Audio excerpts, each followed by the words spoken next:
Bem, o meu caso, ele pode ser um pouco longo, eu vou tentar resumir bastante, tá bom? Em meados do século passado, eu estava visitando Cancún, lá no México, né? Minha primeira viagem para fora do Brasil. E por acaso eu tomei meu primeiro porre também. Assim, eu já bebia, né? Era jovem, bebia. Só que eu imaginava que eu podia beber à vontade, porque eu nunca tive muito problema em beber muito e tal. E aí, num belo dia, eu estava com um amigo meu, ele estava dirigindo, eu não dirigi, né? Até hoje eu não dirijo, na verdade. Não vou resumindo bastante. Estava com a viagem com primos, tios e tal, mas beleza. A gente foi numa boate que era assim, a entrada era US$ 10 na época, e se você pagasse acho que 17, US$ 18, você podia beber à vontade a noite inteira. E aí eu paguei, ele não, porque ele estava dirigindo. Então eu comecei a beber muita tequila, né, nesse dia. A minha sorte é que uma parte das tequilas eles botavam um foguinho assim, né? Era um outro tipo de bebida e queimava um pouco do álcool, mas muita tequila. Teve uma hora que as pessoas começaram a olhar para mim e eu percebia que elas estavam meio que com medo de mim, né? As meninas também, mas os homens também estavam com medo de mim. Só que tinha um cara no bar que ele estava achando o máximo, porque naquela época, né? Eu devia ter, sei lá, 21 anos, mas tinha aparência de ter 15, 16. E o cara do bar estava achando o máximo, né? Que o moleque estava bebendo pra caralho de tequila, assim, um copinho depois. Só acho que o copinho era um pequenininho. E no final ele me deu vários copinhos de uma vez e alguma coisa na respiração. Eu estava ainda respirando para conseguir controlar e tal, mas deu um bagulho na respiração que deu errado. Aí eu saí da boate, quando eu sentei no carro para ir para o hotel, na hora que eu sento no carro, a minha visão, literalmente, assim, eu caí para baixo do carro e comecei a ver a roda. E aí o carro voltando para o hotel lá em Cancún e eu vi aquela roda em detalhes, assim, né? A roda girando, as poeirinhas indo na minha direção. Era como se eu estivesse ali, fora do corpo. Ali. Depois eu fui entender isso, né? Mas aquela roda. Chegou na porta do hotel, eu vomitei e tal. Aí no outro dia também não pude aproveitar os passeios, só fui conseguir comer alguma coisa à tarde. Isso é uma parte da história, que não está contada em lugar nenhum. A outra parte está até no meu blog, depois se vocês quiserem comprovar se estou falando a verdade ou não. Mas também no meu blog eu digo que pode ser mentira, né, de qualquer forma. Mas aí eu estava já na minha faculdade no Rio de Janeiro, fazer Belas Artes na época, e estava já voltando da viagem. Aí tinha um evento lá na EBA, e tinha um sujeito que tirava foto Killian da Aura. Eu não vou entrar em detalhes que vocês podem buscar aí no Google, mas ele tirava foto Killian da Aura. E nessa época eu já era um questionador, assim, gostava de tentar entender essas coisas, mas cético também. Fui tirar a foto para ver o que ele me falava. E aí, para minha surpresa, ele me falou que a minha aura dizia que eu tinha muita mediunidade, mas que tinha acabado de tomar muito álcool, alguma coisa assim. Então, a parte da muita mediunidade, para mim, não fazia muito sentido, mas a parte de ter tomado muito álcool recentemente, acho que ele tinha acertado. E aí, por conta dessa coisa de ter muita mediunidade, eles me enviaram para um lugar na Tijuca, no Rio de Janeiro, que tinha uma mulher lá, terapeuta, sei lá, holística, sei lá o quê, que ela cuidava dessas pessoas que tinham muita mediunidade, e eles tinham tipo uma espécie de uma ordem, assim, uma coisa, eu nunca entendi muito bem, porque eu acabei não entrando. E eu fui lá me consultar com a mulher, e aí ela falou, não, você tem muita mediunidade, eu não lembro direito mais o que ela falou, mas ela falou que eu tinha que ler um livro para entender o que eles faziam. E esse livro chamava Projeto Evacuação Mundial do Ergon. Esse livro existe, né? Pode pesquisar por aí. E aí, o livro basicamente falava que a gente estava prestes a passar por um evento radical na humanidade e que o comandante Sananda, que seria o Jesus Cristo lá do sideral, lá do espaço, ele viria com a frota de naves dele e ia resgatar os eleitos. E eu achei interessante que no livro dizia até o que você receberia, era tipo uma bolinha, e como você teria que lidar com ela para receber comida e água e tal, e usar na nave e tal. E eu achei tudo aquilo muito louco e acabei não voltando lá para me aprofundar mais, né, nessa ordem daí, se é que é uma ordem. E a partir daí eu comecei a ter um pé atrás com muita coisa no campo da espiritualidade, mas foi interessante. Mas, ô Rafa, verdade isso aí? Cuidado com os falsos profetas, que vêm até vós vestido como ovelhas, mas, interiormente, são lobos em pele de cordeiro.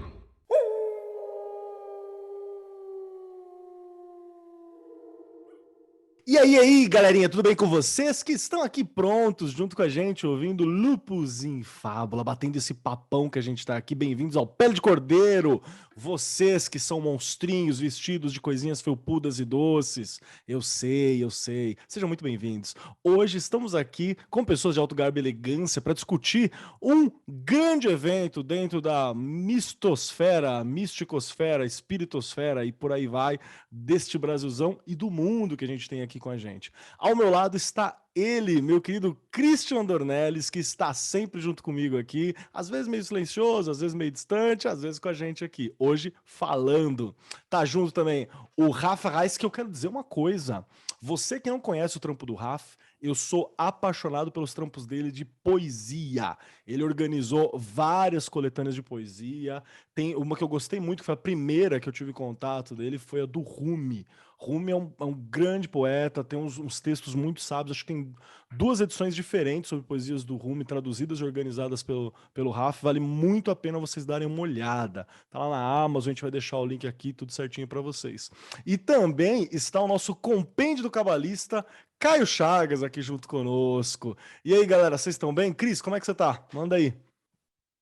Cara, tô bem. Saindo de um período meio escondido, mas tô bem. Tô de volta. Muito bom ter você aqui com a gente. Caião, tá bem, meu querido? Bonzão, valeu aí. E Rafa, seja bem-vindo pela primeira vez aqui junto com a gente. Tá pronto pro nosso bate-papo? Tô pronto, obrigado pelo convite. Tô feliz hoje porque tá fazendo frio aqui em Campo Grande, Mato Grosso do Sul. Tô até com a camisa aqui de manga comprida. É um evento raro, então tá me ajudando aqui no calor. Quer dizer, agora tá frio. Eu também tô muito feliz com esse outono que bateu uma friaca que tava precisando, viu? Tô E o nosso precisando. tema de hoje é falar sobre o Sefirat HaOmer.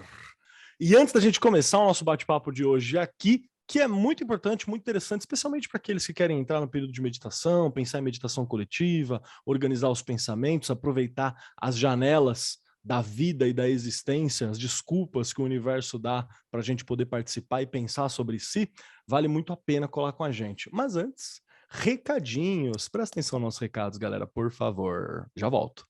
Recados!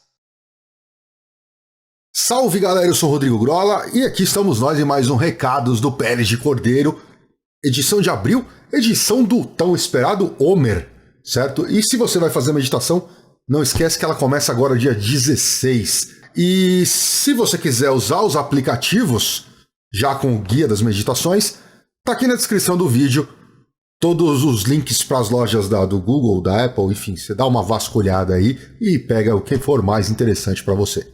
E vale lembrar para você não esquecer de assinar o canal, clicar no sininho, curtir, compartilhar e deixa seus comentários aí se você vai ou não fazer o Homer aqui nesse episódio. Lembrando também para você que gosta desse trabalho que a gente faz aqui no YouTube, seja nos podcasts, que considere nos apoiar em catarse.me/lifhod, L-I-F-H-O-D, ou o link aqui na descrição do vídeo também. A partir de R$10 você se torna apoiador, tem acesso ao nosso grupo de apoiadores, os nossos debates fechados, Missa do Lobo, que em breve está retornando, enfim, e eventuais coisas que a gente só passa lá embaixo para os apoiadores, certo? Então, se você quer ver mais programas como esses, considere nos apoiar. E agora em maio vamos ter mais uma edição do Tarô, Mitos Modernos e a Cultura Pop, comigo e com o Keller. Se você perdeu a primeira edição, corre lá, que tem um cupom aqui também na descrição do vídeo, de 35% para inscritos em abril, certo? Então se você deixar para maio, você já não tem o descontão. As aulas começam nos últimos 2 fins de semana de maio, então vai ser de, mais uma vez, sábado e domingo, nos últimos 2 fins de semana do mês que vem, certo? E lembrando aqui também que o nosso amigo Francisco Tupi está com um projeto muito legal de incentivo e ensino do pensamento científico para crianças e adolescentes, ensino fundamental 2 e ensino médio, e a partir de R$10 você colabora com esse projeto lá no Catarse também, catarse.me, Norte para a Ciência, link também na descrição do vídeo, certo? Boa meditação para você que vai fazer o Homer e acompanha aí esse episódio com o Rafa e o Caio Chagas falando em detalhes como fazer, por que fazer, resultados, expectativas, certo? Um grande abraço aí e até o mês que vem. Falou! Caio Chagas, por favor, resumo do Homer desde o Egito Antigo. Você tem 2 minutos. Assim, né? Vamos falar que começou depois da fuga do Egito, né? Então, não tá muito longe. Mas a primeira menção, né, ao Homer, ela é bíblica, né? Ela está na Torá, e ela é um mandamento positivo, né? A contagem do Homer é considerado um mandamento positivo, né? É um mitzvah, né? E ele está descrito lá, né? Que aí o Senhor Yod Heh disse: vocês deverão contar por 7 semanas do dia da passagem, né, da Pesach, que é a Páscoa judaica, até o dia da colheita, que é, né, o Shival, que é a colheita, é justamente o tema, né, da contagem, né? Você conta os dias, né, da passagem, que é o dia em que o anjo passou pelas portas dos filhos da casa de Israel, né? Puniu apenas eles, né? Os filhos do opressor, exatamente. Pulou, então é por isso que é passagem, porque né, o anjo passa reto por ali. E desse dia, da contagem desse dia até o dia que é o festival da colheita, né, que tem uma conotação de culto agrário, né? E, inclusive, essa questão da contagem se até o dia da colheita, que é quando o Senhor, Yod Heh, né, é quando ele entrega a Torá. Então, assim, você tem um paralelo entre uma contagem de estação, né, uma contagem de tempo relacionada com plantio e colheita, e um paralelo com a saída do Egito e o momento, né, onde o povo recebe os mandamentos, né, os 10 mandamentos no Monte Sinai, a revelação. Então você tem, né, aí esse paralelo entre uma prática mais agrária e um culto monoteísta teísta propriamente dito, né? E a colheita, inclusive, é justamente o tema e parte do título, né, da obra do querido Raf, que está aí com a gente.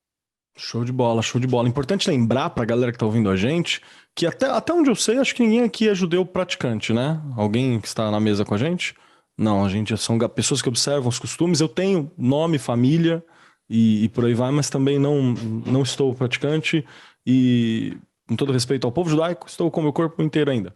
Então, deixa eu pôr alguém para dentro aqui que apareceu. Bem, então, eu devo bem recentemente também que eu tenho ascendência judaica.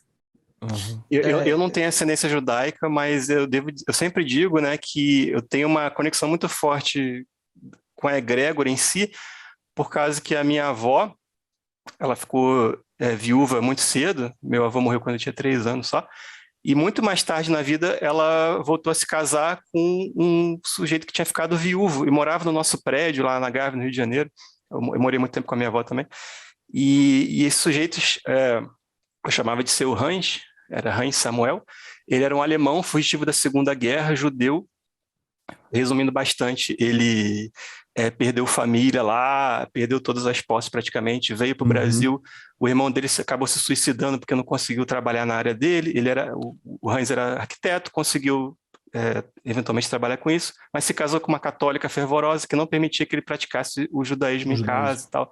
Ele só foi voltar lá perto dos 80 anos, quando ele foi namorar com a minha avó. Eles até se casaram. Infelizmente durou só uns 4 anos, mais ou menos, porque ele estava muito velhinho já. Mas nesses 4 anos, o meu contato com ele foi intenso, e ele praticava assim com fervor lá. Eu não entendia nada, mas ele fazia os bolinhos de matzah para mim, fazia as festividades. Eu não entendia muita coisa, mas eu me conectei por amor, né? E durante a contagem do Homer, vou explicar depois, em 2014 foi a minha primeira contagem, a mais potente, assim, ele sempre teve no meu coração e tal, porque foi a forma que eu encontrei de me conectar, né? Uma conexão verdadeira. Que bacana. E tem muito a ver com toda o que é o judaísmo no sentido de comunidade, né? Para quem não sabe, o judaísmo é uma religião, mas também é uma religião, é uma etnia e é uma comunidade. Essa acho que é uma das grandes propostas do que tem. E é importante lembrar isso porque a gente está falando aqui da Sefirat HaOmer a partir de um ponto de vista espiritualista dele. E também vai colocar o olho a partir de cabalistas não judeus, né? Cabala hermética, uns outros olhares, a partir de outros pontos do misticismo e da prática religiosa. Então, há diferenças pontuais, algumas mais fundamentais, quanto a como é praticado a contagem do Homero dentro de uma comunidade judaica clássica. Você, meu querido judeu, que colou aqui com a gente, não é especificamente das suas práticas que a gente está falando. Tem algumas diferenças sutis, algumas interpretações mais laicas e mais gerais aqui. Mas você é muito bem-vindo para colar com a gente, claro. Como a gente recebeu um comentário uma vez no aplicativo, foi: o seu aplicativo não é kosher. Exatamente. Não é kosher.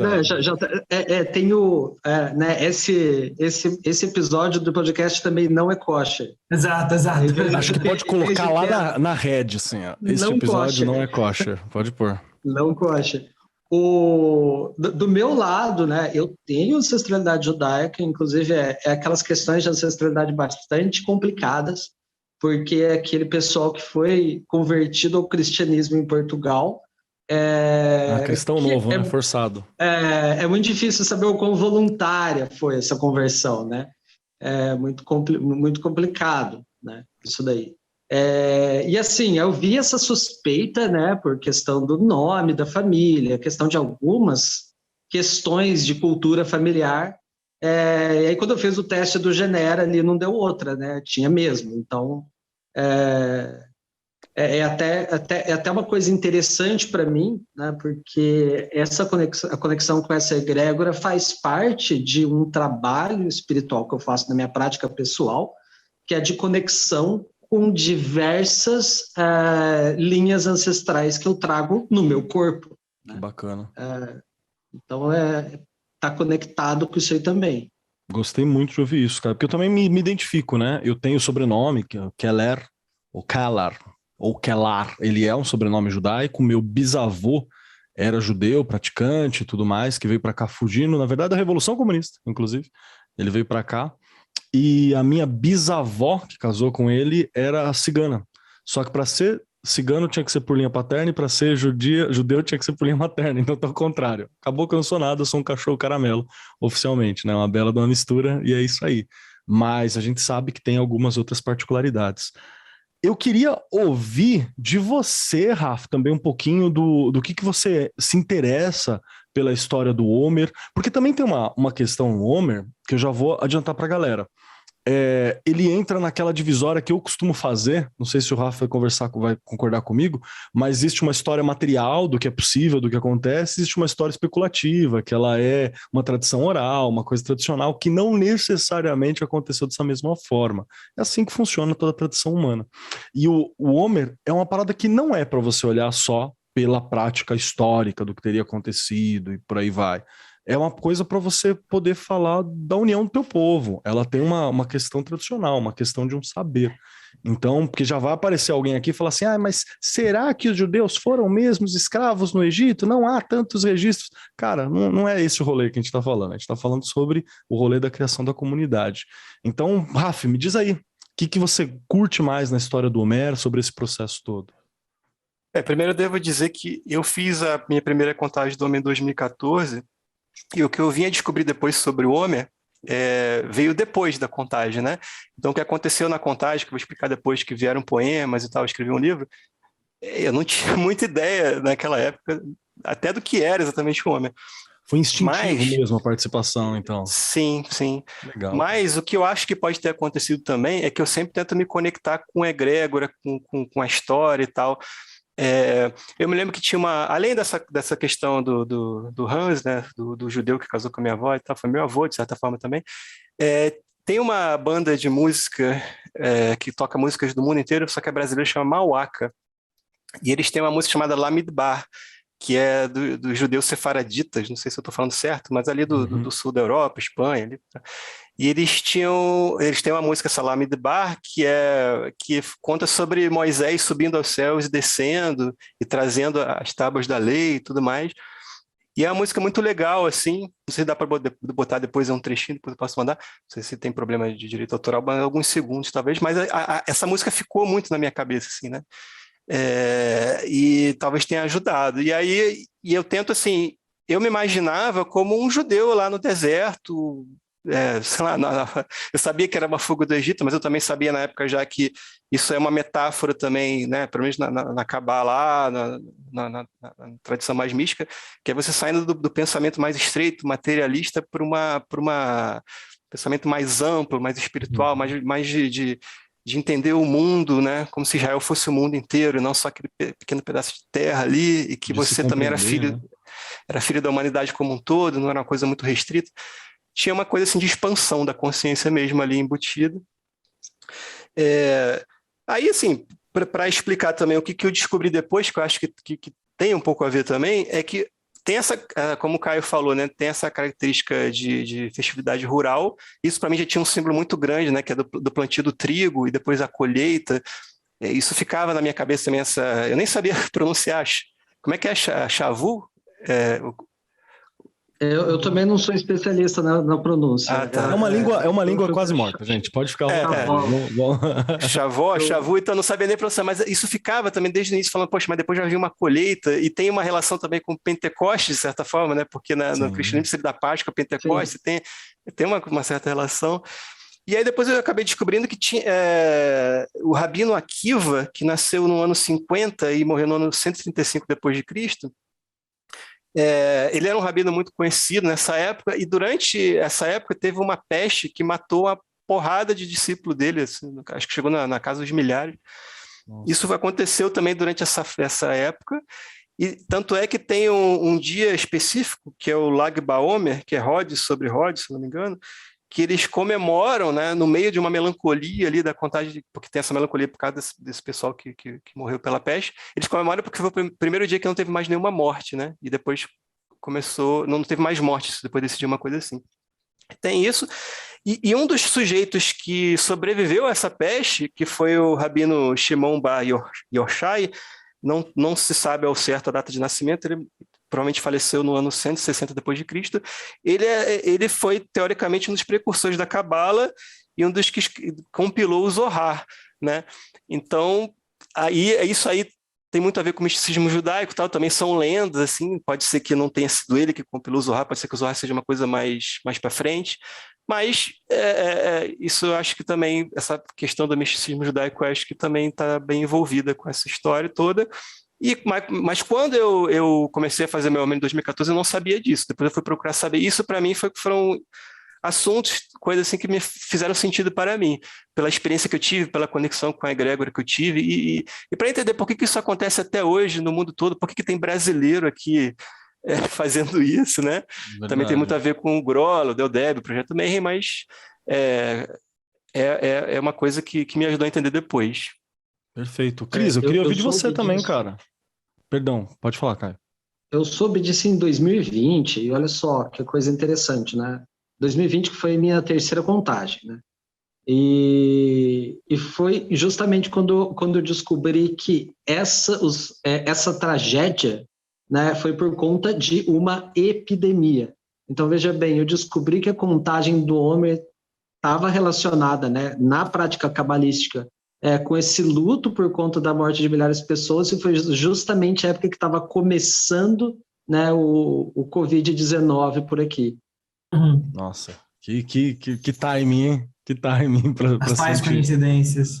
Manda aí, Cris, eu queria saber de você sobre essas relações que você tem, o que você tem do conhecimento histórico, como foi teu primeiro ponto assim, com o Homer? Eu, em 2014, eu estava num processo de estudo de Cabala, começando a aprender essas coisas, era para mim uma coisa muito nova ainda, e eu tive contato através do material de uma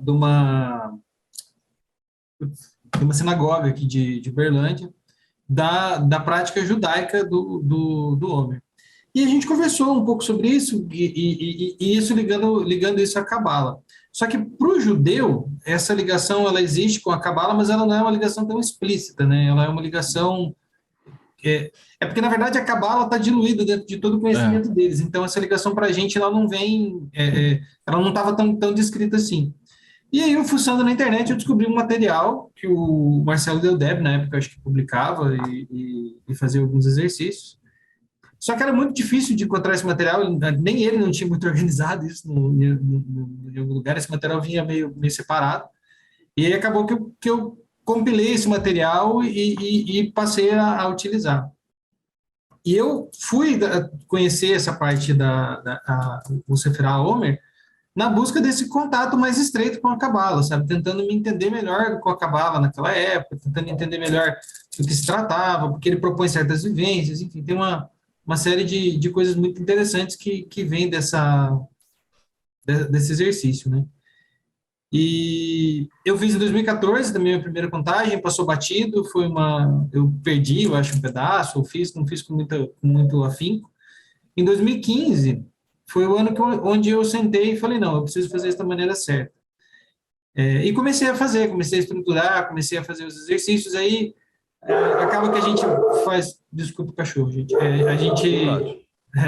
A gente vai misturando as coisas, eu usei uma parte do que os judeus propõem, uma parte do que a parte da Cabala Hermética propõe, e aí quando eu vi, eu estava fornecendo esse material para algumas pessoas, algumas pessoas estavam me pedindo o material que eu tinha, e aí acabou que a gente organizou um aplicativo depois para isso. E que foi engraçado esse aplicativo que me conectou de fato ao Grola e a Rod de uma forma mais certa, porque eu entrei em contato com o Grola para pedir para usar o material dele, o material gráfico que ele tinha produzido para o Deldeb. Que é só o melhor material e a representação definitiva da Cabala Hermética. Fica aí para galera. Só isso. Quem não sabe. E aí, tá aqui no meu cenário. Aqui a árvore do Grola.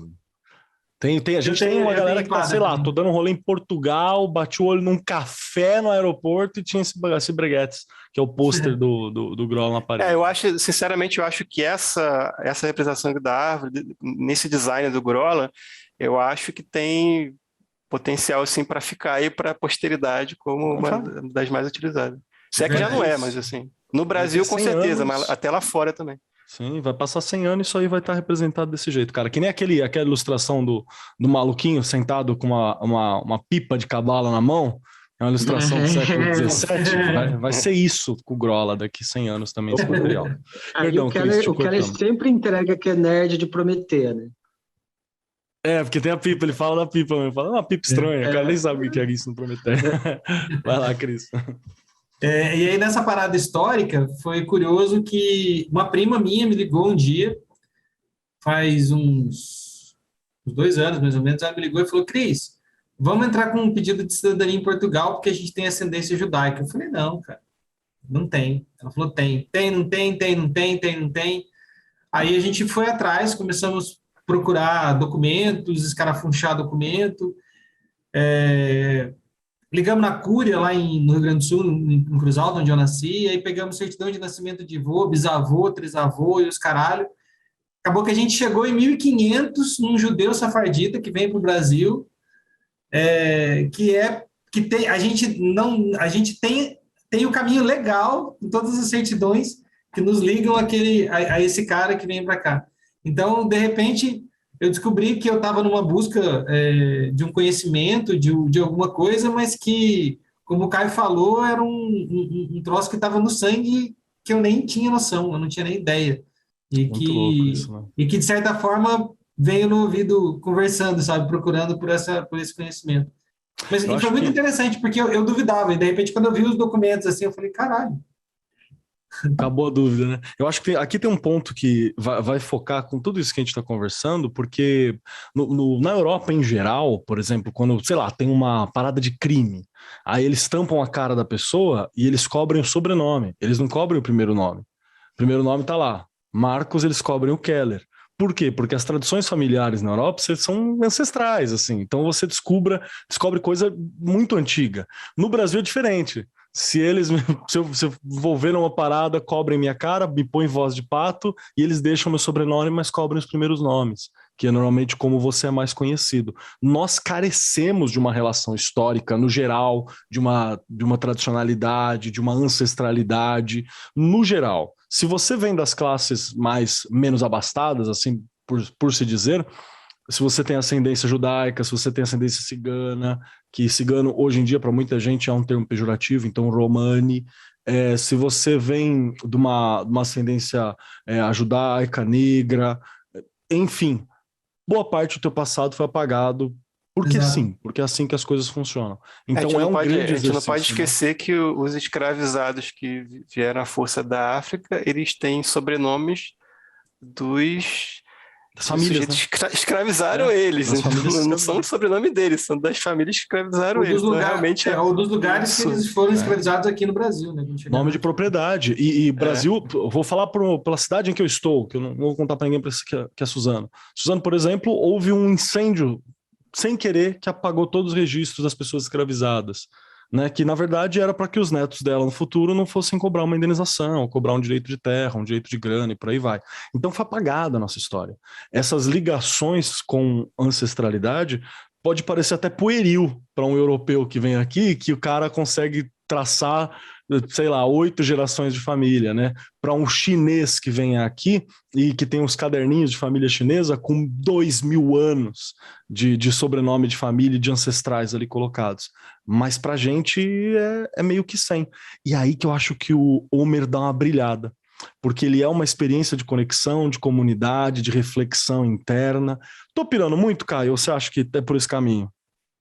Não tá não. Inclusive, o Homer, ele é ele é um mandamento especificamente coletivo e individual ao mesmo tempo, né? Doido. Porque os mandamentos são todos coletivos, né? Da Torá é sempre para o povo judeu, né? Tem alguns que não, né? Tem alguns que não são específicos para o povo todo, né? Para uma determinada tribo ou para outra, mas todos são coletivos.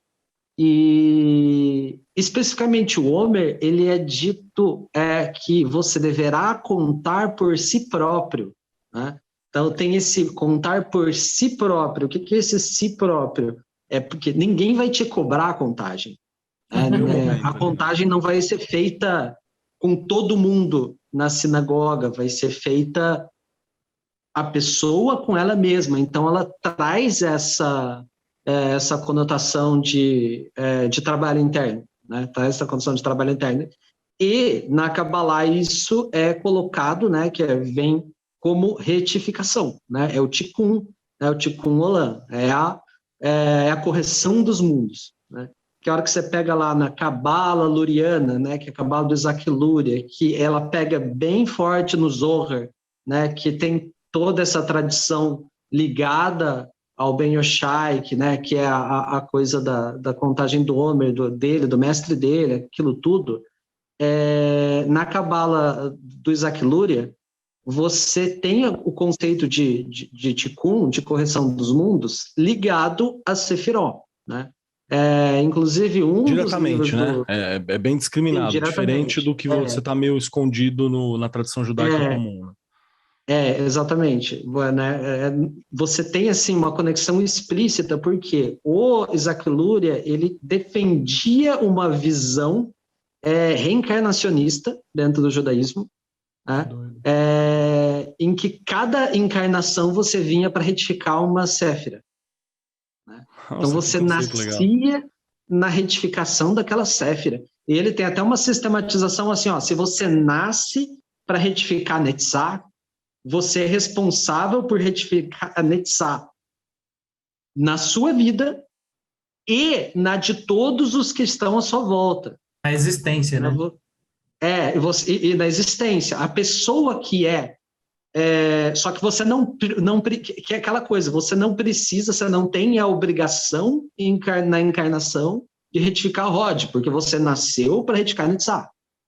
Então você está ali, né, com uma missão, por assim dizer, ligada a Netzach. O que significa que se algum colega seu, algum companheiro seu, alguma pessoa do seu círculo comunitário estiver causando danos em Netzach, você tem que retificar o que ele causa também.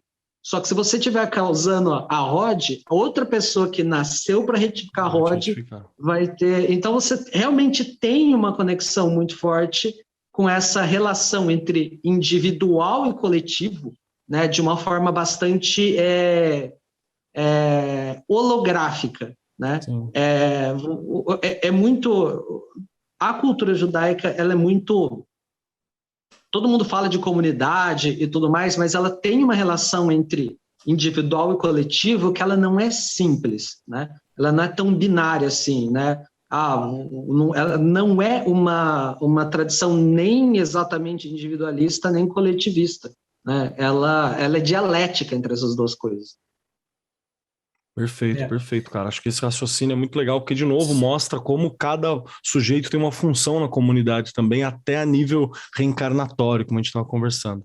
Cris? Deixa eu só pegar um ganchinho da fala do Caio.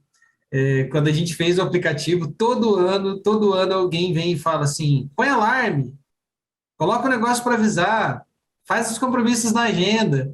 E a gente sempre sai pela tangente, né? A gente sempre sai pela tangente para não fazer. O motivo é esse.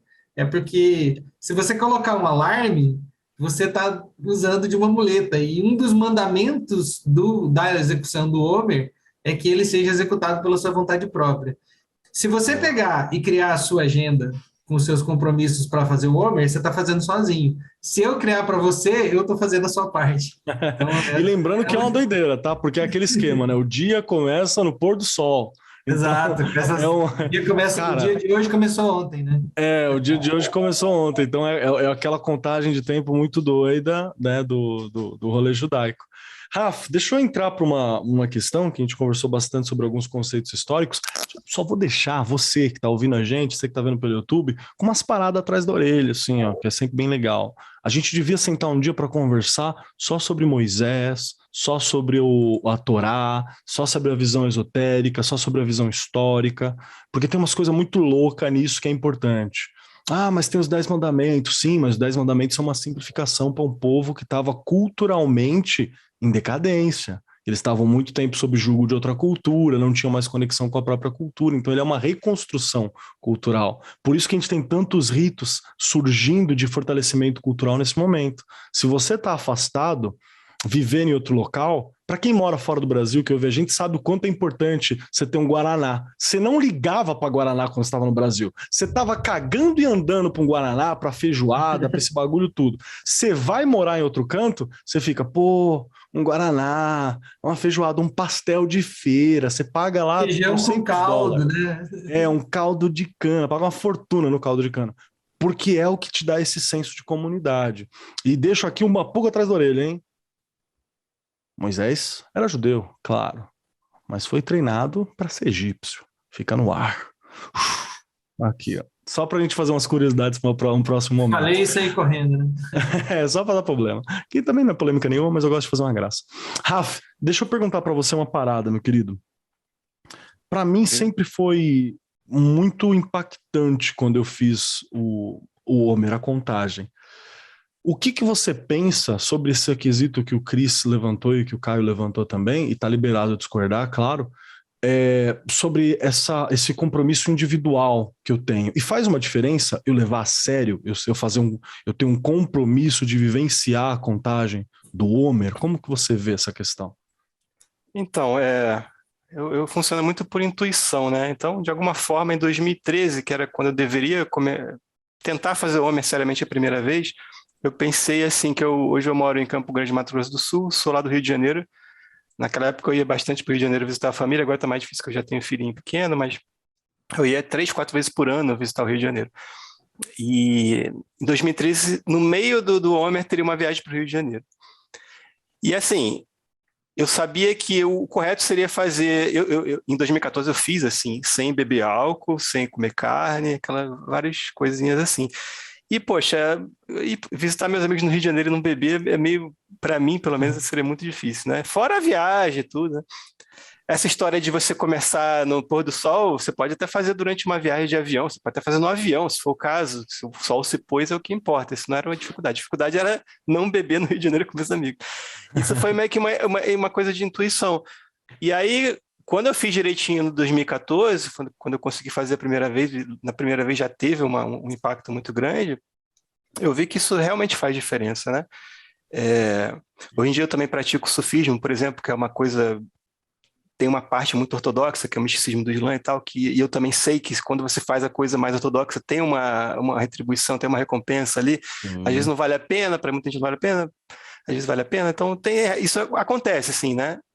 E no caso do Homer, é uma coisa que dura 49 dias, no final das contas. Então, não é o ano inteiro. E também você não fica sem comer, sem beber e tal. É só, tipo, sem comer carne e tal. Igual o Ramadã, né? Que é tipo, mais pesado, por exemplo. Mas eu acredito, assim, que aí vai de cada um. Eu acho que o mais importante não é, na verdade, você não beber álcool, não comer carne. O mais importante é você se dispor a se tornar uma pessoa melhor, né? Perfeito. E eu acho que o grande barato do Homer é que ele não vai de repente não vai te levar mais perto de Deus, não vai te trazer poderes mágicos, não vai te tornar uma pessoa mais conhecedora do cosmos, dos mistérios do cosmos, mas ele consegue fazer a coisa talvez mais importante no caminho espiritual, ele te ajuda a se tornar uma pessoa melhor.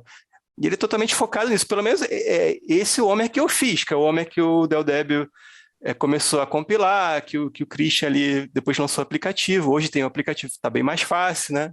2014 ainda não tinha, mas tinha lá os textos. E é uma coisa de você com você mesmo, de você encarar as próprias emoções, né? A gente, como muitos devem saber, são as 7 esferas inferiores da árvore da vida, porque as 3 superiores, elas são, digamos assim, estão muito elevadas para serem tratadas aqui, né, nesse mundo de chumbo, né? Elas então, não precisam de repetir. Desculpa, essas 3 é dito que elas não carecem de retificação, né? Elas estão acima, né?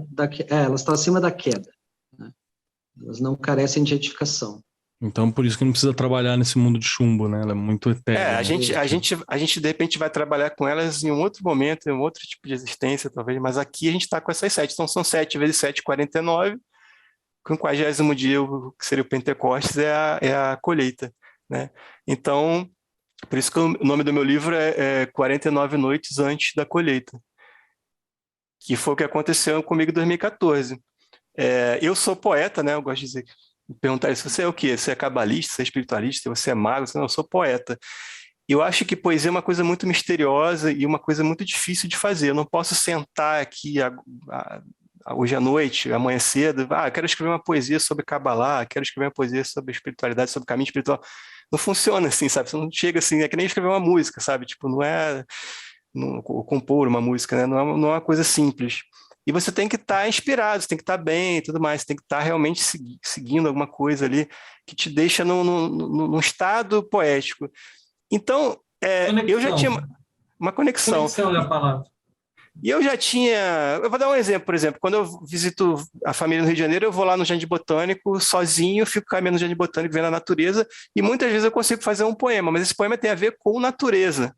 Não é um poema romântico, não é um poema sobre o Homer, né? Que é muito difícil, não dá para você mentir, né? Não dá para você falsificar. É uma sensação que você tem ali. Eu tenho facilidade para ter sensação com a natureza, com o contato com a natureza. No Jardim Botânico, no Rio de Janeiro, eu sei que quando eu vou lá, tem mais chance de acontecer. Eu escrevo no meu celular, depois eu completo em casa, e é assim que funciona para mim. Mas o que eu queria dizer é o seguinte, se eu escrever um poema bom por mês, 12 por ano, estava ótimo, né? Hoje em dia eu estou bem abaixo disso. Mas aconteceu alguma coisa em 2014 que são 50, né? São 49, cada direto, noite. Né? Um depois o 50º. E eles aconteciam depois da meditação, no primeiro dia, né? Eu escrevi um, aí eu falei, pô, legal, eu escrevi um, de repente vai acontecer um lá pelo meio, eu tento escrever outro no final, mas aí começou a aparecer outro, aí depois outro e tal. Eu não digo que todos eles foram profundamente inspirados, eu acho que alguns talvez tenham tido uma certa dificuldade e tal, mas são poemas que, assim, pelo menos comparado com meus outros poemas, são poemas bons. Muitos são dos melhores que eu já escrevi na vida, e foram 50, então para mim isso é um pequeno milagre, uma espécie de milagre mesmo, eu não consigo explicar o que aconteceu exatamente, né? Tem um, por exemplo, o Netzat, Sheb Netzat, que está até, se vocês entrarem no meu site, numa versão desktop ou laptop, é raph.com.br, o vídeo que toca no fundo é esse poema. E esse poema tem essa música, e esse vídeo foi feito por um amigo meu, Fábio Almeida, que era colunista do Mayhem lá. Ele é um músico que trata de espiritualidade também. Só para dar um exemplo do que aconteceu. Eu conversava com ele no Facebook na época, e eu falei alguma coisa com ele, ele falou assim, olha, você escreveu sobre Netzat ontem. Eu falei, escrevi. Falei, não, porque ele compõe música, né? Não, porque chegou uma música para mim aqui e tinha a ver com seu nome, mas eu não tive coragem de falar com você, mas eu pensei assim, se ele falar comigo hoje, até amanhã, sei lá, eu pergunto se ele escreveu alguma coisa sobre Netza. E tinha escrito. E aí o meu poema casou perfeitamente com a música dele e esse vídeo que tem lá no raph.com.br, para quem quiser conferir. São um exemplo assim, de coisas que acontecem que eu não sei explicar. E isso para mim é uma... Lógico, não dá para provar isso, é subjetividades, assim, né? Ele sabe o que aconteceu e eu sei o que aconteceu. Não tem como comprovar, não é uma coisa que dá para comprovar cientificamente. Mas eu passei por isso e eu posso dizer por mim, assim, que são coisas que não dá para explicar. Então, são essas conexões, assim, com essa egrégora misteriosa, assim, que chega até o Brasil de alguma forma, coisa que está acontecendo lá, né? Porque não tem nada a ver com roda do ano, não tem nada a ver especificamente com estações. Então, a gente teria que fazer numa outra estação, né? Tem a ver com egrégora judaica mesmo, assim, porque a colheita do trigo lá na região de Israel. Não importa se você está no Rio de Janeiro, se você está em Campo Grande, se você está na Amazônia, você vai focar com o negócio com a egrégora lá de Israel mesmo, entendeu? Acho que é bem interessante. Nossa, que bacana, cara. E eu achei louco, porque assim, a primeira vez que eu fiz também, eu não vou lembrar a data agora, mas deve ter sido 2015, 2016 ali. Foi algo muito intenso para mim, no sentido de eu perceber diversas limitações e no sentido de eu perceber os espaços que eu tinha para tentar ser uma pessoa melhor, tá ligado? Isso que o Caio levantou como uma proposta, que o Cris apontou e que você me falou como um pequeno milagre, assim, eu acho que também rolou muito forte. E olha que assim, fiz todas as adaptações possíveis, né? Eu separava, sei lá, porque tem essa coisa de inspirar, né? Então eu procurava uma música que eu achava legal que tinha a ver, eu procurava algum outro sentido para me experimentar naquela semana, para me experimentar naquela esfera, para me experimentar naquele momento, mas era um processo de imersão. Eu acho que foi 2015, porque na minha cabeça aqui... Bom, não lembro exatamente. É isso aí. Mas foi uma questão de uma vivência profunda também. Eu queria ouvir do Cris. Cris, como é que foi a tua experiência com o Homer e o que você colheu no fim? Então, a minha primeira experiência com o Homer era no sentido de que eu entendi, eu achava que fazendo esses exercícios eu ia ter vivências e entender melhor as esferas. Foi a primeira coisa que me veio na cabeça. Ah, foi para você compreender Cabala. Essa foi a primeira proposta. Assim, eu quero entender Cabala. Estou estudando Cabala. Isso. Show. E aí, os exercícios estão ligados a essas vivências, mas eu não imaginava que essas vivências eram tão poderosas e tão intensas, né? É como se você abrisse a janela e dissesse assim, manda aqui experiências nesse formato aqui. E é impressionante que como o universo, no dia que você está falando do amor, que você tem o seu exercício é não criticar ninguém, a situação ela vem e senta na sua frente, assim, sabe? E, tipo assim, e aí? Porque a realidade tem senso de humor, né? É por isso que ela faz essas coisas com a gente. Então, é muito interessante essa dinâmica e como essa egrégora traz essas experiências, né? E a minha colheita foi muito, muito parecida com o que você falou. Eu consegui chegar no final da contagem e olhar para trás e perceber o quanto eu tinha que melhorar como pessoa, o quanto eu tinha que melhorar enquanto magista, enquanto estudante de cabala, enquanto um monte de outras coisas, são muitos aspectos da minha existência. Assim, não sei, não é exatamente o tema da pergunta, mas quando eu terminei, foi muito curioso, porque eu terminei o Homer, e aí eu tive contato com uma pessoa no abençoado das redes sociais, né? E aí o cara vem falar, isso aqui não é kosher, isso aqui não é judaico, vocês estão fazendo uma apropriação cultural, vocês estão invadindo o espaço que não é de vocês, estão usando um exercício, um nome que não é apropriado e tal. E nesse rolê, eu não vou falar o nome da pessoa com quem eu conversei, porque é uma pessoa famosa, um rabino muito famoso, não eu posso falar, mas eu não tenho a permissão dele para citar o nome dele, então eu não vou dar o nome dele. Mas eu entrei em contato pelo Facebook com essa pessoa e falei, seguinte, não sou judeu, ouvi falar de Homer, o que você acha disso aqui? E mandei para ele um link do aplicativo. Ele olhou e falou assim, é isso aqui. É isso aí. Aí eu falei para ele assim, não, mas me falaram que isso não é judeu, que isso não tem nada a ver. Ele falou assim, não tem problema de não ser judeu. Esse é o objetivo. Eu não li nada aqui que não fosse o objetivo do Homer na vida de alguém. Então é isso mesmo. Pode continuar que você está Bom, feliz. poderoso, hein? Então, para mim, isso foi libertador. Foi muito interessante, porque até então eu fica aquele negócio, nossa, a gente está fazendo realmente essa coisa de usar uma coisa que não era nossa, um nome que não era nosso, mas de repente tinha um rabino, um cara que entende do negócio, que faz isso na vida dele, e ele olha o que a gente está fazendo e fala, não, esse é o caminho, é isso mesmo, pode seguir, porque não tem nada aqui que não esteja lá. Talvez esteja num outro formato, talvez esteja numa outra vivência, mas é isso que faz. Então, isso me deu mais força ainda para seguir nessa caminhada, sabe? Então, foi muito poderoso, na verdade, assim, muito potencializador, porque eu conseguia saber que eu tinha que melhorar, eu conseguia saber que eu estava usando uma ferramenta que era uma ferramenta legítima, uma ferramenta certa, uma ferramenta interessante. Então, foi muito poderoso para mim. Nossa, que bacana, E cara. eu acho que esse negócio que você está falando hoje muita gente usa, eu uso o aplicativo de vocês. Eu acho que esse é um dos melhores prêmios que você pode ter, né? Sim. No projeto, qualquer tipo de experiência artística, ou você pode dizer que criar um aplicativo não é exatamente uma coisa artística, para mim também é, porque foi feito de coração também, e a gente nunca sabe onde vai chegar, né? Por exemplo, no meu próprio livro, né, esse livro aqui que tem os poemas, depois eu botei esses poemas no canal no YouTube, eu narrando em áudio, e tem muita gente que já usava. No projeto também, lá do Del Deb, tem muita gente que usa na contagem, né? Pois é, tipo, você imagina, assim, eu que não entendi, assim, em 2014 eu não entendia nada de Kabbalah, assim, hoje até entendo, mas não posso nem dizer que eu sou um grande, né, conhecedor, mas eu fiquei imaginando assim, poxa, eu sou um cara que não entendia tanto da coisa, mas me conectei com a egrégora, fiz uma coisa de verdade, coração, e depois as pessoas estão usando para fazer a contagem delas, sabe? Então isso para mim foi o maior prêmio, assim, na verdade, sabe? Tipo, olha lá, tem gente falando que também usa. Isso eu acho sensacional, porque você nunca sabe o que vai acontecer, né? Com uma coisa que você traz para cá, né?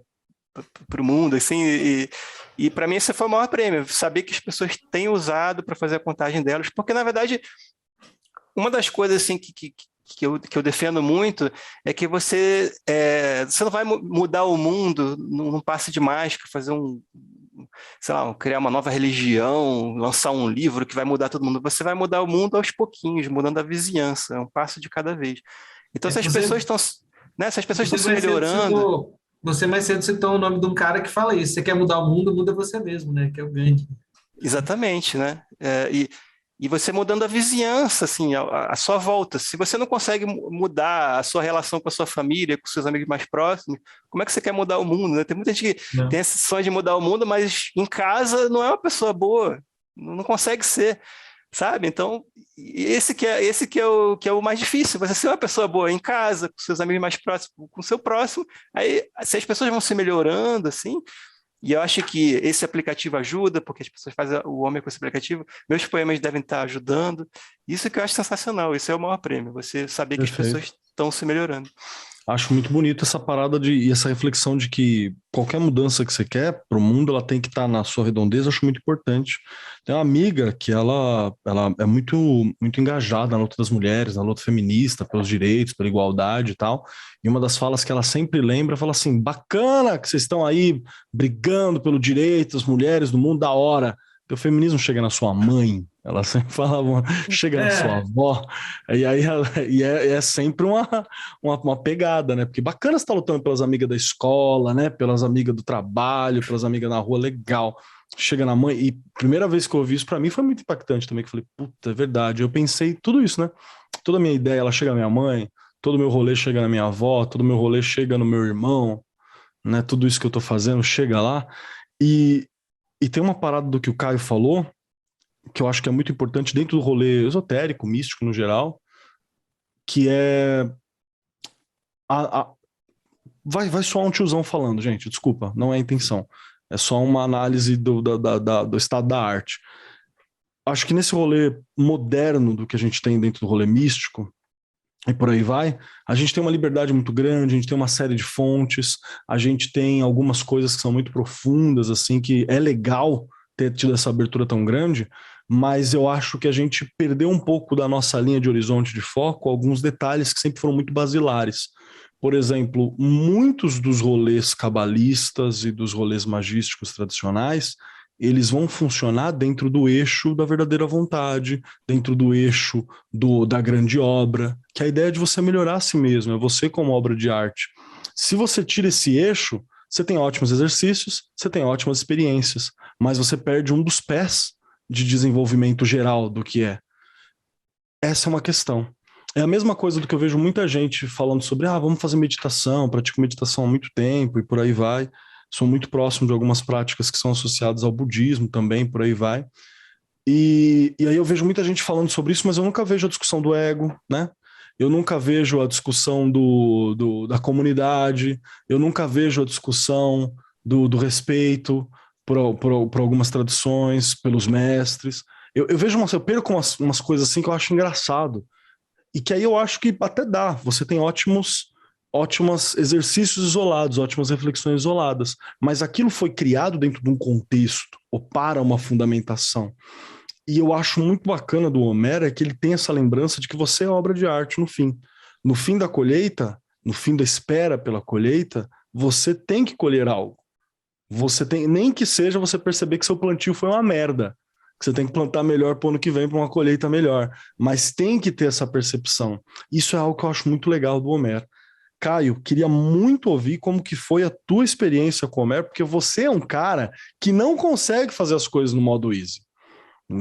O Caio, gente, vocês não têm noção, o Caio não é um cara que ele não consegue só contar o Homero. O cara vai fazer um game, o cara vai consagrar todo o tarô dele em cima disso, o cara vai fazer um outro trampo muito louco, o cara vai desenhar, o cara vai escrever uma linha de código para cada dia também. O Caio é um cara que não consegue fazer nada no modo easy, assim, é muito doido. Então, como que foi para você esse processo e o que você colheu no fim? Bom, vamos lá. Primeiro, tem um segredo sobre essa questão de não conseguir fazer nada no modo easy. É literalmente isso. Porque se eu fizer no modo easy, eu esqueço. Tá. Eu faço no modo hard, que é para mim, né, trazer o compromisso para mim. Mas assim, a primeira contagem do Homer que eu fiz, eu falhei. A primeira contagem que eu tentei fazer, eu falhei, foi em 2012. Não, 2012 não, 2011. Foi 2011. E eu falhei em Netzad Geburah, né? Justamente a hora que você tem que ter permanência na disciplina. Já caí aí também, hein? Acho que é um teste cair aí também. Não, e assim, o Homer foi o Homer desse Homer de 2011 foi quando eu fiz um mochilão. E eu estava no meio da viagem. E assim, até o falhar tinha sido uma coisa muito interessante, porque as coisas aconteciam à minha volta com estranhos, né, relacionados com a meditação do dia, né? E o dia em que eu falhei foi justamente, né, a noite em que eu falhei foi justamente depois de um dia em que eu tive um problema na viagem de furto, né? Tive um problema de furto e aquilo me distraiu, me tirou do foco completamente e chegou na noite, lembrei no dia seguinte, falei, vixe, já era, deixei passar, né? E são momentos, eu fiquei sem tentar a contagem de novo, né, até 2018, né? Nossa, então foram aí 6 anos, né, desde da minha primeira tentativa até a primeira vez que eu consegui contar. E a boa parte, assim, é uma questão deu para ver que era uma questão de maturidade mesmo, né? Era uma questão de ter a capacidade de se comprometer, né, com a sua, com você mesmo, com o seu trabalho interno, né? A vontade de fazer esse trabalho interno, de se conectar com si mesmo e estar confortável com você mesmo, porque essa eu acho que é uma coisa importante, né? Porque assim, aquilo que eu acho que eu colho toda vez que eu faço a contagem do Homer é principalmente humildade. E eu vejo que é um tipo de humildade que ela só é possível de existir quando você está confortável o suficiente com você mesmo, né? Não é uma humildade... não é uma humildade de se achar menor ou de se achar pior, mas uma humildade de ver qual é o tamanho do universo, né? Do universo que existe dentro e fora da gente. O nosso ego, né, a nossa identidade, ela é uma parte muito pequena do universo que é o nosso eu. E aí, muitas vezes a gente quer abarcar o universo fora da gente também, dentro dessa identidade. Não é à toa que a Séfira, na contagem relacionada com a humildade, é Rod, que é o esplendor, né? Cuja experiência mística ligada a Rod é a visão do esplendor, né? E Rod, que é uma Séfira ligada à codificação do mundo, né? Tem muito a ver com aquela humildade que cientistas muitas vezes falam, né? Que é quando você contempla a grandeza, o esplendor do universo, né? E você não tem nenhuma alternativa a não ser humilde, sem necessariamente entrar, né, em questões de baixa autoestima, né, num lado mais sombrio da humildade. E assim, né, eu falo que a principal coisa que eu colho humildade é porque é bem a experiência que o Cris falou, né, bem a experiência que você e o Rafa mencionaram, é que você consegue enxergar dia após dia, né, o que você tem de espaço para melhorar em cada um dos aspectos que você está vendo durante a contagem. E assim, para falar um pouco de magia, né, relacionado com isso, entrando na pergunta do Keller, que tanto você fez no homem, né, que deu para ver uma certa curiosidade da parte dele, no Homer de 2019, eu resolvi realmente fazer as coisas de forma complicada, né? Vamos lá, vamos rezar da forma mais complicada possível, né? Então eu comprei incenso correspondente às Séfiras, né? Peguei baralho de tarô para consagrar as cartas, né? Peguei lá, beleza, hoje é Tiferet Shebenetzah, então eu pego o 6 de paus e o 7 de paus e eu falo onde existe o 6 de paus dentro do 7 de paus. Eu ficava lá meditando nessa reflexão, nessa contemplação. Depois passava para o 6 de copas e o 7 de copas e assim por diante. E fazendo essa meditação, sempre focando assim, né? Onde isso existe dentro disso e onde isso se aplica, né? Na retificação que eu tenho que fazer, né? O que eu tenho que entender disso aqui, né? O que eu tenho que entender dessa realidade do mundo, dessa realidade de mim, né? Que está expresso, né? Nessas cartas que são correlacionadas com a Sefiró, né? E aí eu incensava as cartas, fazia os hexagramas de invocação, porque tudo isso é uma forma de canalizar a vontade, gente. A ritualística é uma forma de você, né? Você está fazendo ali, na segunda semana que você está fazendo lá as invocações, com os nomes divinos, os nomes dos arcanjos, aquela coisa toda, você começa a fazer, você já entra, né? Assim, a tua vontade entra no fluxo ali na hora.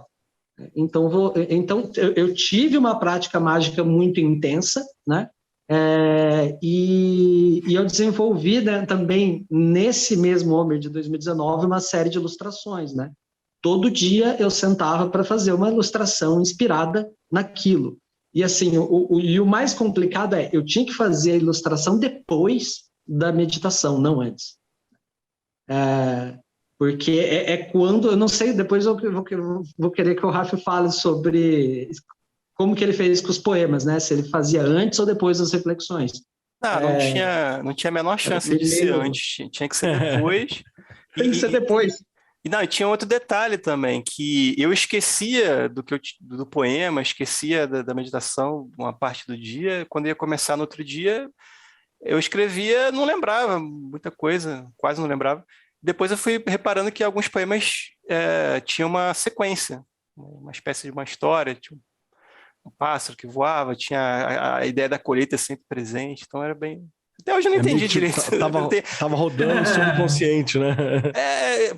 Porque eu mesmo lendo hoje em dia, assim, eu não tenho mais muita noção do que eu exatamente o que eu estava sentindo naqueles dias, entendeu? É uma coisa misteriosa para mim também. Né, 10 anos, já dá um tempo também. Mas mesmo logo depois também, eu já não... Você estava falando só para explicar como é que se falha no Homer, né? Boa. O Homer, esse ano, por exemplo, vai começar no dia 16 de abril, no pôr do sol, e vai até o dia 3 de junho. Então você começa a contagem quando o sol se põe, literalmente, você tem até o outro dia o nascimento do sol para fazer a sua meditação. Se você não faz, você falhou. E se você falhar um dia... Você tem que fazer durante a noite, né? Entre o pôr do sol e o nascer do sol. E se você falhou, você perdeu. E você pode até continuar fazendo, mas já não vai ser aquela mesma conexão forte com a egrégora. Mas depois eu falhando nos outros anos, porque é engraçado que a primeira vez que eu fiz foi muito bem, depois eu achei que ia ser simples e não foi. Né? Eu acho que só em 2017, 2018 que eu voltei a fazer uma coisa parecida com 2014. Só que eu comecei a entender que, na verdade, a sua falha já está desde o início. Mesmo que você vá falhar no dia 40, no dia 43, alguma coisa lá no início já não estava certa, e aí você está meio que destinado a não completar. Isso é interessante você prestar atenção nisso. Para você, se você já falhou antes... O dia mais importante é o primeiro. E uma coisa que eu acho interessante a gente mencionar é que a gente está chamando de falha, né? Você perder a contagem, mas muitas vezes essa falha, na verdade, é um indicativo... Ela é um indicativo preciso e precioso da onde você tem que olhar. Sim, às vezes como é que é que o pontinho do laser lá está apontando exatamente aqui que você precisa olhar. Foi onde eu percebi que, por exemplo, que eu tinha dificuldade com continuidades, assim. Foi lá em Gueburá, lá foi onde eu falei assim, ok, existe uma dificuldade em algumas áreas com a continuidade. Eu preciso trabalhar em cima disso. Eu passei os próximos anos trabalhando em cima disso. E tem um paralelo muito interessante também que é bom lembrar de falar, é que como isso é uma contagem também da colheita, uma coisa de uma festividade rural, isso também tem a ver com o ano que vem. Se a colheita foi ruim esse ano, você tenta fazer a colheita direito no ano que vem. Exato. Você sempre tem uma nova chance também. Né? E depois, se você passou a vida inteira fazendo colheitas ruins, você volta e faz, na sua próxima vida, você tenta de novo, entendeu? Você vai sempre ter a oportunidade de tentar de novo, mas o mais importante é que você esteja focado em melhorar, né? E não ficar só por fazer, só de brincadeira, ou imaginando que você vai conseguir algum poder mais. Se você fazer, não vai. Se você meter, eu vou fazer por fazer, não vai, cara. É um bagulho que você tem que levantar e falar assim, eu quero ter essa experiência, tá ligado? Vai lá, pega o aplicativo, senta. Te aconselho a fazer o seguinte, o sol se pôs, já faz na hora. Ou fecha na tua cabeça que você vai fazer tal horário todos os dias. Porque se você falar, eu vou na hora que eu vou dormir, mano, um dia você vai estar com sono, sacou? Um dia você vai ter trampado demais, um dia você vai estar bravo. Então é aquela coisa de separar os espaços, né? Ela é muito importante. Uma coisa que ajuda muito... Uma coisa que ajuda muito... Peraí, deixa eu fazer. Manda, Cris. Manda o Cris primeiro. Pode falar, Caio. Não, vai você primeiro, Cris. Ah, tá. Uma coisa que ajuda muito, é como os meninos estavam explicando mais cedo. É uma ideia de uma reforma íntima, uma coisa muito pessoal. Mas ela ajuda muito quando você faz isso de maneira coletiva. Sim. Para pensar que você vai estar se conectando com uma egrégora às 6 horas da tarde do dia 16, você vai estar sentando lá, pegando seus textos no aplicativo, na internet, no lugar que lhe aprouver. Você vai sentar, nesse mesmo momento o Keller vai estar lá na casa dele fazendo, o Ralph vai estar na casa dele fazendo, o Caio vai estar na casa dele fazendo, o Christian vai estar na casa dele, o Brola vai estar fazendo. Cada um vai estar sentadinho no seu rolê, mas todo mundo está fazendo a mesma coisa, pensando no mesmo objetivo, olhando na mesma direção, que é para dentro de si próprio. Exatamente. Mas, você aí do rolê do cigarrinho de artista, das 4h20, mesma pegada, só que sem entorpecentes.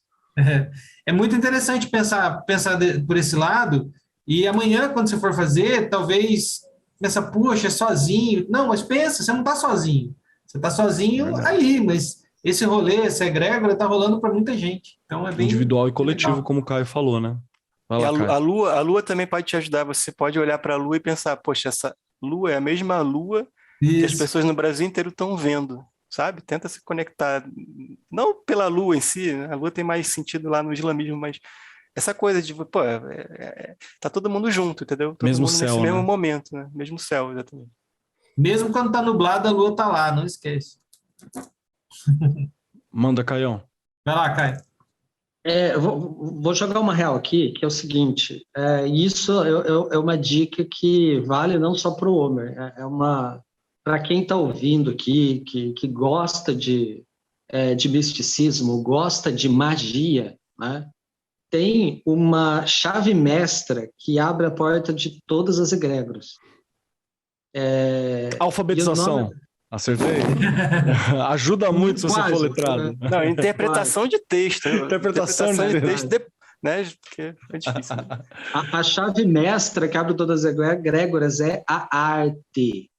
Show. Bem lembrado. E isso tá. Todo mundo aqui, de alguma maneira, né, fez a contagem, né, de alguma forma ligado a um fazer artístico. E por quê?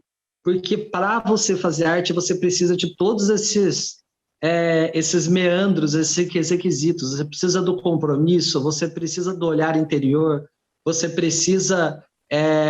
Aquilo que o Keller falou, né? Você precisa estar ancorado com a sua verdadeira vontade, senão o que você está fazendo não é arte, né? Então, a arte ela é uma chave mestra que ela abre a porta de todas as egrégoras, tá? Eu falo assim com confiança, né? Como é que diz? Falo até com uma certa confiança de que não há egrégora que feche a porta para o artista. Não há.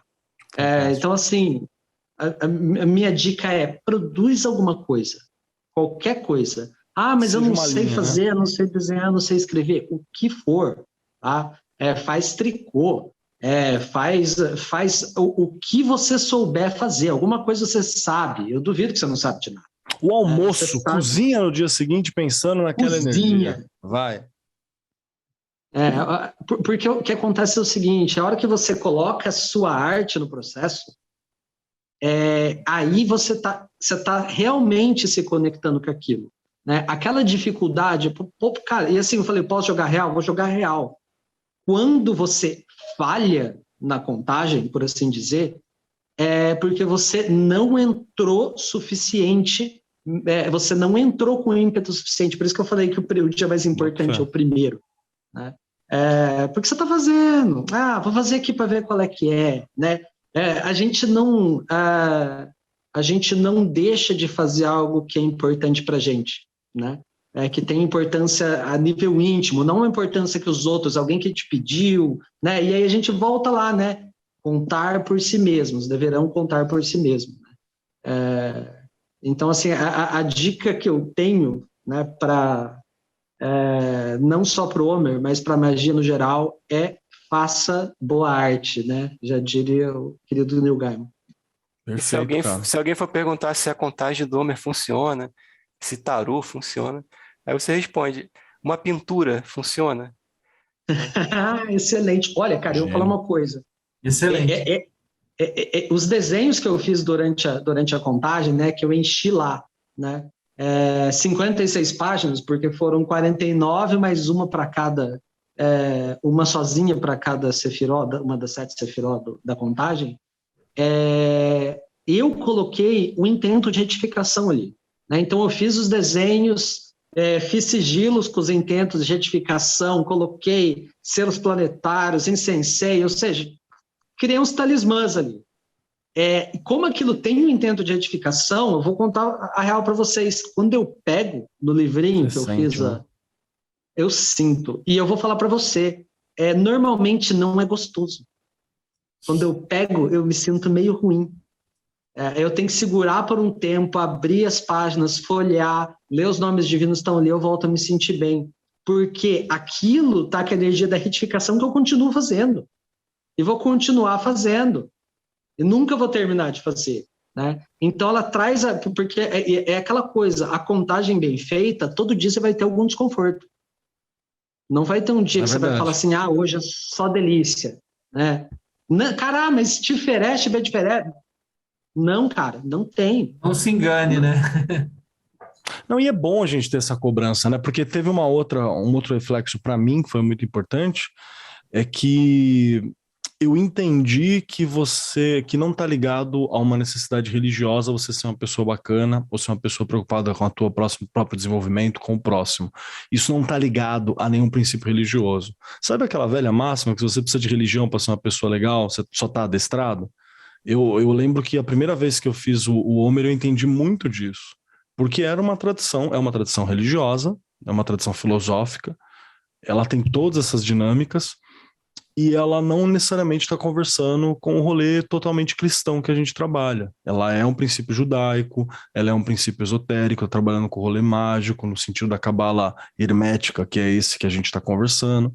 Então, existe, eu não vou nem usar a palavra cobrança, não é cobrança, porque cobrança tem um tom pejorativo e não é isso, mas existe um chamado para um desenvolvimento que está cada dia mais difícil da gente perceber alguém chamando ou a gente ouvindo no mundo hoje. Ah, então eu tenho que fazer a Sefirot HaOmer para isso. Não, você tem que ser um cara legal. Seja um cara legal, faça coisas bacanas, Schopenhauer, deixa o mundo menos merda, tá ligado? Se você não puder deixar o mundo menos merda, seja menos merda, que o mundo já vai estar menos merda por um acaso. Já ajuda muito. Então tem vários caminhos. Não estamos falando que a Sefirot é um, mas ele é um caminho feito há 2000 e tralalá, 3.000 anos, 4.000 anos. Se a gente for puxar de Moisés, quase 5. Então, é um caminho que ele está muito bem pavimentado, né? Ele é um caminho que ele é muito bem pavimentado, que ele é muito bem compreendido, que ele é feito sempre. Então, é a diferença entre você pegar uma trilha que você está abrindo no mato e você pegar uma autoestrada, né? Uma autoestrada que há cantos, que há iluminação. Essa é uma diferença. Tem gente que quer deixar a autoestrada mais complicado. Caio Chagas é o cara que vai para a autoestrada fazer mochilão. Mas tá certo. É uma forma de você caminhar por esse caminho, de você participar desse momento. Isso é uma das questões que eu acho bacana. Eu vou deixar isso pra galera como uma reflexão, né? Rafa, estamos falando bobeira? Não, e enquanto você estava falando isso, eu estava me lembrando, você falou, né, que eu já traduzi Rumi também. No segundo, o Rumi é um poeta sufi-persa do século XIII, tá, para quem não sabe. Maravilhoso. E o segundo livro que eu trouxe com traduções dele, eu resolvi também trazer poemas de Rabia Basri, ou Rabia de Basra, que é uma santa sufi. Agora, posso estar errado, mas acho que é século IX, que inclusive inspirou Rumi também. E ela tem um poema atribuído a ela, né, porque não deixou nada escrito, mas é atribuído a ela, que eu acho sensacional, que é assim, uma conversa, teoricamente, com Alá, ou Deus, né? Se eu te adorar por medo do inferno, me queime no inferno. Se eu te adorar pela promessa do paraíso, me expulse para sempre do paraíso. Mas se eu te adorar pelo que tu és, não esconda de mim a tua face. Então eu acho que essa coisa de você vivenciar de verdade a experiência mística, né? A experiência artística e tal, é uma coisa que acontece muito na contagem. Se você for verdadeiro no que você está fazendo, você vai ter a experiência da coisa em si, né? Para não ficar no campo religioso, né? Pode ser o Carl Sagan dizer que nós somos uma forma do cosmos conhecer a si mesmo. Então não precisa nem personificar isso, mas a coisa em si, o que a gente não consegue explicar em palavras, está além da linguagem. Então você vai vivenciar isso daí e aí é isso. Pegando um gancho nisso daí, é uma coisa que eu já falei nesse podcast, no episódio sobre anjos, né? O nome de Deus, né? O tetragramaton, né? O Yod, He, Vav, He, o nome de Deus dos judeus, ele é um verbo. Né? Ele não é um substantivo. E isso é uma coisa que a hora que você começa a entender é muita explosão de cabeça, porque ele não é um verbo, ele não é um substantivo, ele é um verbo e ele não é qualquer verbo, ele é o verbo haver, conjugado de uma maneira, num tempo verbal que ele é intraduzível, né? Ele é simultaneamente, ele será, ele há, né? É até interessante, a hora que você pensa no verbo haver, a maioria das pessoas não sabe como conjuga o verbo haver na primeira pessoa, né? Ei, eu ei. E a hora que você entende que o nome de Deus é o verbo haver, o ato de adorar a Deus, ele não é tão ateísta no sentido clássico quanto parece. Ele é muito, ele chega a ser deísta, né? Você está prestando a reverência à própria existência. Então, a hora que ele fala desse texto de tipo, se eu te adorar pelo que você é, cara, isso ressoa assim com muita força para mim, né? Porque você está fazendo uma adoração à própria existência, né? E não, olha, veja bem, não ao universo. O universo é um substantivo. E aí entra aquelas coisas que são trick, né? Que são parecem estranhas, né? Do pensamento exotérico judaico e até do cristão, né? Do judaico-cristão como um todo, né? Que fala sobre idolatria e toda aquela coisa, porque se você que fala contra, né, o panteísmo e tudo mais, parece uma coisa muito careta, uma coisa muito antipagã, né? Mas tem uma nuance mística, uma nuance esotérica que muitas vezes fica perdida no discurso, né, e fica esvaziada, que é a seguinte: o universo é um substantivo. E o que importa não é o substantivo, é o verbo. Tá? Louco. A coisa, aquilo que existe, o substantivo, não é a essência do haver, da existência. Né? A essência da existência é verbo. Né? Aí entra lá no Evangelho de São João, no princípio era o verbo, etc., etc. Você começa a perceber que tinha uma linguagem esotérica muito profunda e que muitas vezes fica perdida. Aliás, muitas vezes não, quase sempre, né? E aí você vai ter que ler Spinoza, hein? Querido ouvinte, querida pessoa que está aqui no YouTube acompanhando a gente, daqui para o Spinoza para você entender um pouquinho do que o Caio está falando ali, ainda não vai ser suficiente. Aqui, dá para ver aqui, a ética de Spinoza está aqui, é um vermelho aqui, não sei se dá para ver, se você der um zoom aí você consegue ver. Tá ali em cima, é um sofrimento, tá? Spinoza, vai para aquele texto que não é do Spinoza, chamado Deus de Spinoza, que facilita muito para você compreender algumas dessas coisas, mas não é de Spinoza. Gente, estamos com um programa... um negócio muito complicado, autoconhecimento, automelhoramento. Vamos falar de outra coisa, vamos comer comida gostosa. Isso. Gente, vou resumir uma parada. Lembre de você, lembre dos outros, coma comida gostosa, seja uma pessoa bacana. Se você não entendeu nada do que a gente falou aqui, se apega nisso aí que tá legal. Já é... Só isso já tá valendo. Já deu uma adiantada aí, já tem uma par de esfera que você tá dando uma agilizada pra próxima vida aí, garanto. Né? Só isso é o que todo mundo tenta fazer e ninguém consegue. Então, eu continuo tentando. Já garanto pra caramba. Isso me lembrou... a última coisa isso me lembrou um podcast relativamente conhecido aí, não vou citar o nome, que é o sujeito perguntou para o Clóvis de Bar, Clóvis, né, aquele filósofo, por que existe algo e não nada? E ele estava comendo uma esfirra, falou, quer uma esfirra? Perfeito. Inclusive, abraço pro Clóvis, já gravamos juntos, um cara muito bacana, gente boa, gente boníssima. Meus amigos, eu queria primeiramente agradecer por esse bate-papo, que eu estou aqui sempre num tom mais jocoso, de brincadeira, mas o assunto para mim é um assunto muito importante. É uma honra inenarrável estar trocando ideia com vocês três, que são pessoas que eu admiro muito, com certeza, já há muito tempo. Rafa mais à distância, né? Porque era pelos textos, é a primeira vez que a gente está conversando, mas o Christian, o Caio, sabe muito do quanto eu aprendo com o Caio, quanto que eu aprendo com o Cris. O Cris me deu algumas das experiências mais fantásticas, as oportunidades de eu experimentar algumas coisas mais fantásticas da minha vida também. Um dia a gente vem aqui contar essas histórias pra galera. Então foi muito show. Cris, curtiu o nosso papo? O que você achou? Tem jabá para fazer? É seu momento.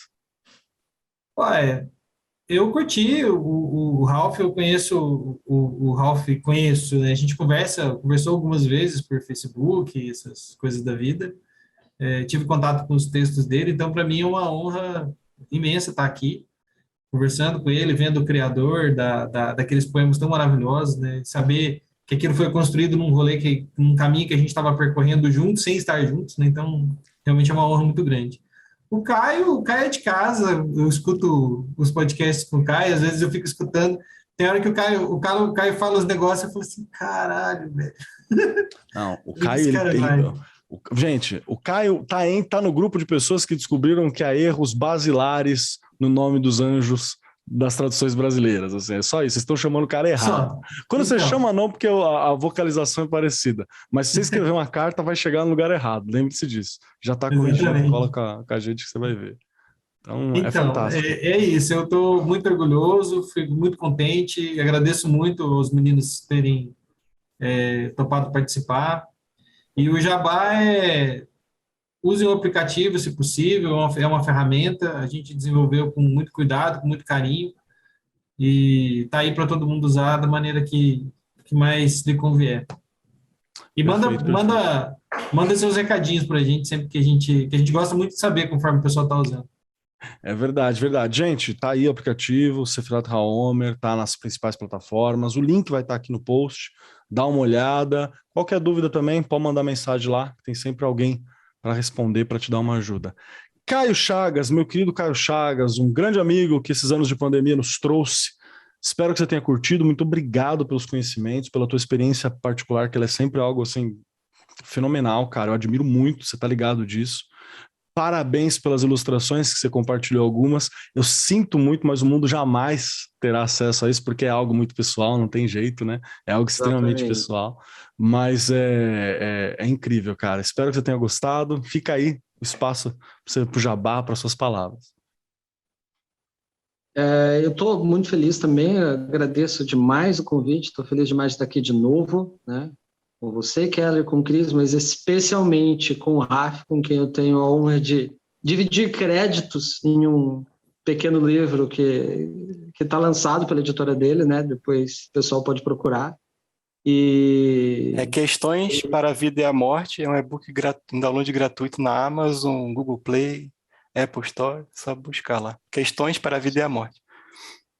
Tá lá. Né? Então, tenho um prazerzão, a honra de dividir crédito com o Raf nesse pequeno livro.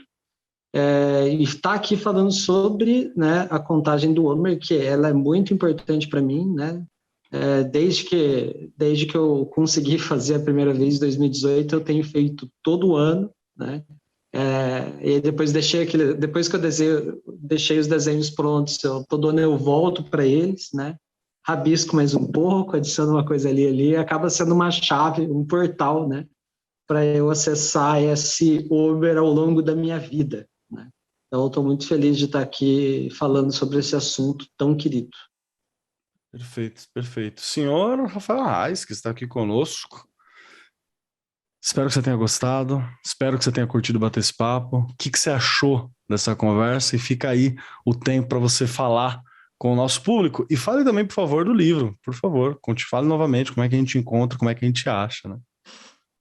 Primeiro eu queria agradecer o Christian aí pelo aplicativo. Eu tenho usado ele, acho que desde o primeiro ano. Eu sabia que em 2014 não existia ainda, mas esses anos todos eu tenho usado há bastante tempo já. Muito obrigado.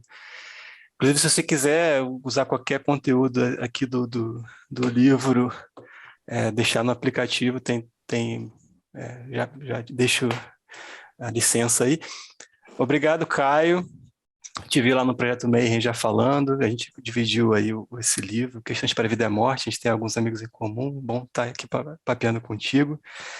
E, cara, Keller, eu acho que você realmente tem talento para isso, para tocar um podcast. Você sempre aparece como sugestão de amizade no Facebook, agora finalmente vou poder adicionar. Então, Vamos lá. Muito obrigado aí pela essa condução que deixou esse papo muito legal, assim, porque eu já participei assim, né, sozinho, falando sobre a minha contagem, e aí ficou uma coisa meio uma mini pauta, como eu falei para vocês em off, né?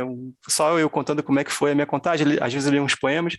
Então já tem alguns vídeos aí no YouTube. Até eu declamando alguns poemas, mas esse vídeo aqui ficou bem interessante porque é uma coisa em conjunto e o mais importante assim, como eu falei, eu realmente não me interesso muito mais por mim mesmo, assim, de verdade, assim, né? É uma coisa que tem acontecido no meu caminho. Mas essa coisa das pessoas estarem usando meus poemas na contagem delas, eu acho realmente fantástico, né? Então é uma coisa que não tem nem como explicar. E eu queria, assim, além do meu site, né, raph.com.br, que tem tudo por lá, também queria indicar, se vocês gostaram assim, do que eu falei, além do livro, né, que a gente já falou aqui, São 50 poemas, o último é sobre Xavu, né? É o festejo na alvorada, né? E só o último que não foi escrito logo depois da contagem. Foi assim, depois de toda a contagem, aí eu realmente me inspirei só para esse poema que estava fora da contagem, porque era o 50º, né? Mas tem também coletâneas no meu blog, vocês acham impresso no Clube de Autores, mas está gratuito o e-book na Amazon, Google Play, Apple Store, tudo quanto é lugar. Tem gratuito o e-book, se quiser comprar também, mas que é mais fácil de mostrar no físico. Amar e Perder é o primeiro volume, de 4, e talvez você se interesse também pela Roda dos Deuses, onde eu falo de mitologia, de magia e tudo mais, espiritualidade em geral. Esse aqui eu falo de amor e de morte, né? E acho que tem tudo a ver com o Homer. E é isso, muito obrigado.